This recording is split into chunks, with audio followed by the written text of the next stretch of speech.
ka na ikay mawiwili. So mga par, matapos nga po sinabi ni Kit one-time Thurman na kailangan daw maging special na boxer ang pwede makatalo sa kanya sa bakbakan. Ang mga kagaya lang daw ni Pacman na legend ang merong kakayahan na magbigay sa kanya ng pahirap sa bakbakan at hindi daw ang higante na si Pondora. Kaya kumpiyansa ito mga idol na magiging 2 division champion ito sa October. Subalit nila meron dito sagot mga idol si Pondora sa mga banta sa kanya ni Thurman. Ayon kasi sa kapatid ni Sebastian Pondora na si Gabriela Pondora, kung ganito daw ang iniisip ni Thurman, wala daw problema sa kanila ang bagay na to. Gagayahin na lang daw nila si Pacquiao sa gayon para ma-share win nila ang panalo. Dahil base kay Thurman, bagsik lang daw ni Pacquiao ang makakatalo sa kanya sa bakbakan. Pues magmala Pacquiao daw si Pondora para maibaon nito si Thurman sa bakbakan. Ibang klase din si Pondora mga idol. Nakahanap ito ng ideya kung paano supalpalin si Thurman. Pero gayon pa man mga idol, mahirap ang bagay na to para kay Pondora. Dahil sa laban ni Pacman kay Thurman, ginamitan ni Boss Manny ng bilis ang kampyon. Kaya niya ito natalo. At si Pondora naman kasi mga idol, parang bato ang galawan nito. Andyan lang sa harapan mo nakikipagbakbakan sa'yo ng harapan. Kaya hindi talaga ito mahirap tamaan ni Thurman. Pero gayon pa man mga idol, malalaman natin yan sa aktual na bakbakan nila.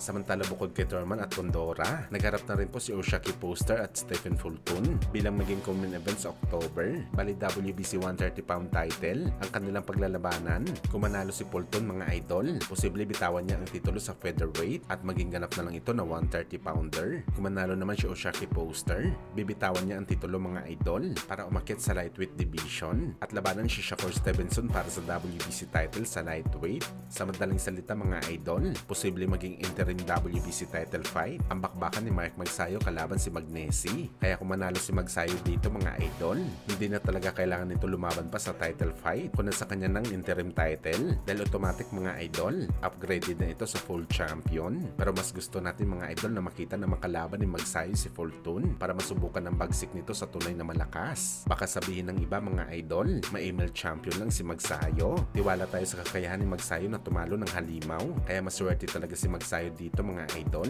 Ang tayong gagawin na lang talaga nito mga boss, ang manalo sa laban kontra kay Magnesi dahil ito ang pinaka-importanting laban niya para maging ganap ito ng 2 division champion.